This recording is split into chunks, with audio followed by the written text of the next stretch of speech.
beauté, je dirais, pour ceux qui sont du Congo démocratique, puisque je reçois ici un journaliste ami de la RDC. euh, Bonjour. Et je reçois également une journaliste française. Oui, voilà, c'est bien cela. Une journaliste française qui vient me poser des questions par rapport à l'annulation de 8 des 11 accords coloniaux de 1959. Cette annulation a été décrétée par le président Assimi Goïta.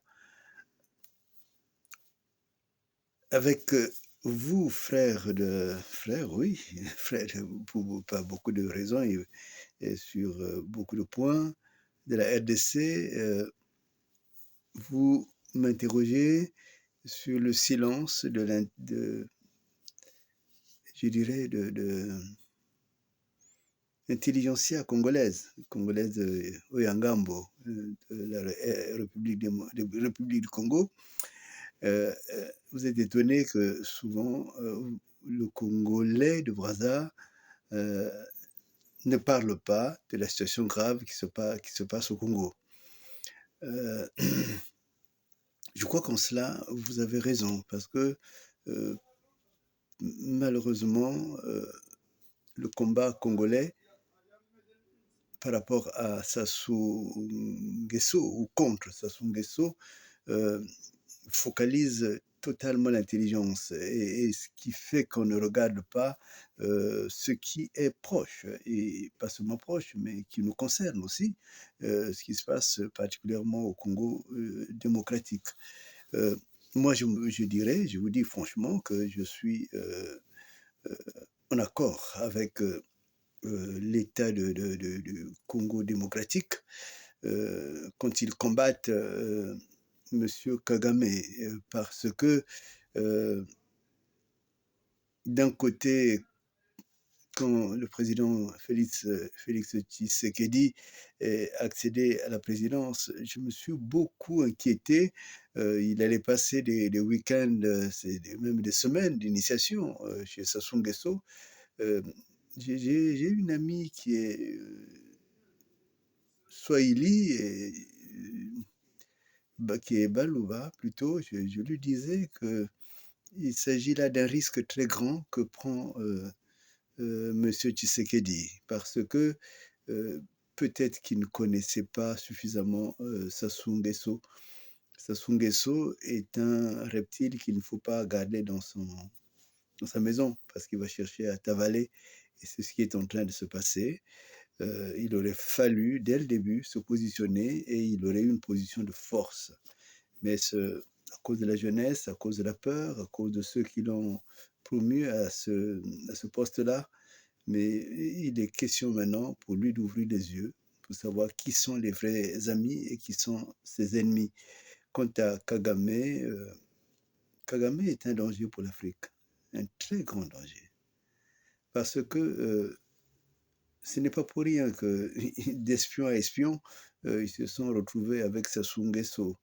Il est en train non seulement de détruire l'Est du Congo démocratique, où j'ai des amis, des grands amis, mais également il veut carrément avaler, ça lui donne pratiquement sur un plateau d'argent le Congo Brazzaville, dont il fait des transactions, dont il veut faire sa base militaire et par lequel il reçoit des subventions pour y implanter des étrangers. Et je dis cela clairement, mais il faut que toute l'Afrique se détermine par rapport à cet homme qui est un gros danger, qui est un gros danger. Et je crois que cette politique coloniale continuée à travers des agents extérieurs, parce que Kagame n'est pas rwandais. Et je crois que cette politique doit s'arrêter, comme Sassou n'est pas congolais. Et ce n'est pas étonnant que pour Sassou, vendre tout le Congo, ce n'est pas son problème. Parce que pour lui, il a eu ce qu'il voulait, c'est pratiquement une terre où coule le lait et le miel.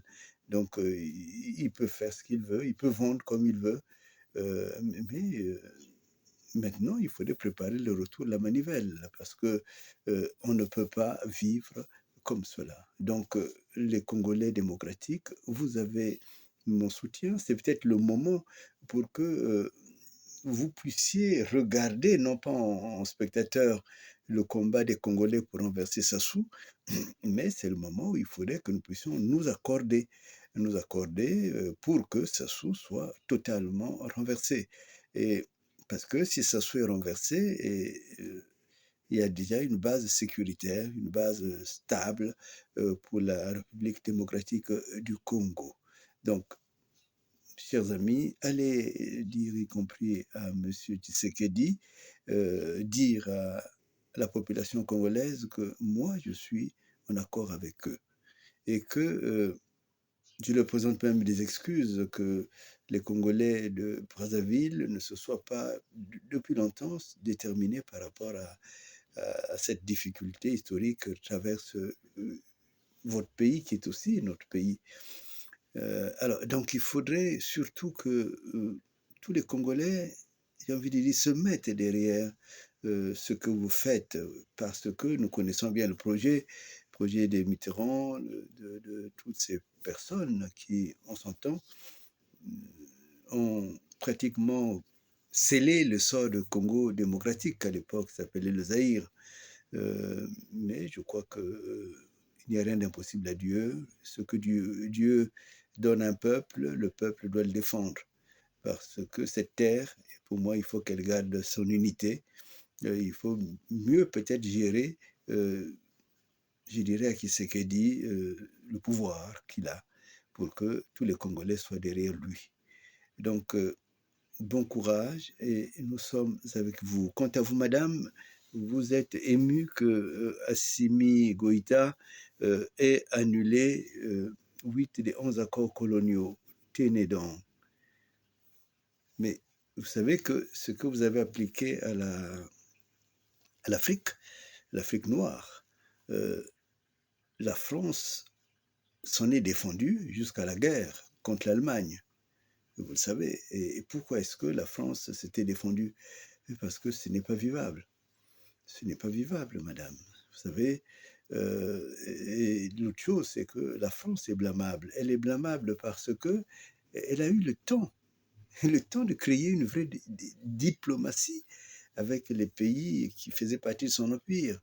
L'Angleterre s'en est peut-être mieux sortie parce que l'Angleterre a compris qu'il s'agissait de pays autonomes et qu'on pouvait créer des liens et de ces liens informels ou même formalisés, on en tire beaucoup plus de richesse que ces liens imposés. Voyez donc, madame, est-ce que vous accepteriez, vous, en tant que Français, que ce soit l'étranger qui, contractuellement, dirige votre pays? Non. Je connais la France, j'y suis depuis plus de 40 ans et je crois qu'il y a un esprit français. Ce n'est pas un esprit rebelle, c'est un esprit véritablement patriotique et légitimement aussi patriotique. Donc, quand les Africains commencent à dire, bon, trop c'est trop, maintenant on arrête, au contraire, ça devait être un défi pour la France d'imaginer une politique différente. Pourquoi ne pas annuler les visas? À quoi ça sert ces visas? Pourquoi ne pas il faut être dans l'attraction et non pas dans la militarisation des relations politiques, des relations diplomatiques, des relations internationales. Et c'est de cette façon qu'un pays devient agréable à vivre. Et actuellement, je ne crois pas que pour les Africains, ce soit un pays agréable à vivre, y compris ceux qui sont en Afrique même, pas en France même. Donc la France est un petit pays par rapport à l'Afrique, cette Afrique-là. Et donc, elle aurait intérêt à penser différemment la politique, qu'à installer des bases militaires, qu'à créer des coups d'État, qu'à maintenir des gens comme des Sassou, tout cela. Euh, une...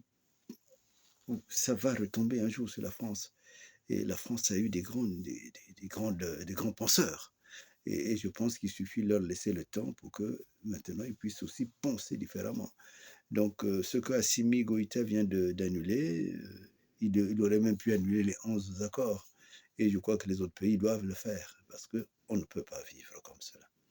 On ne peut pas. On découvre de la matière première chez vous, immédiatement, c'est la France qui devient propriétaire. Alors, vous imaginez bien que c'est aussi un piège pour la France. Et quand les pays véritablement propriétaires des matières premières disent que ce sont nos matières premières, qu'est-ce qui se passe?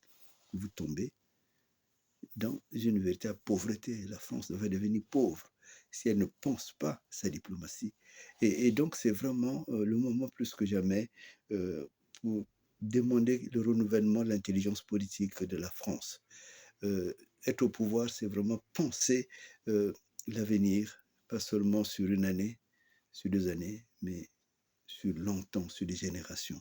Et donc, ce longtemps est arrivé et l'Afrique ne peut pas. Moi, j'ai envie de vous dire, c'est irréversible tout ce qui se passe. Ce n'est plus un problème seulement de la jeunesse, mais c'est un réveil. Et ce réveil va être douloureux. Pas pour l'Afrique, puisqu'elle est habituée à souffrir, mais pour ceux qui sont crus éternellement maîtres de l'Afrique, car l'Afrique est vraiment libre. Bonne journée à vous, madame, chers amis. Bonne journée. À vous aussi.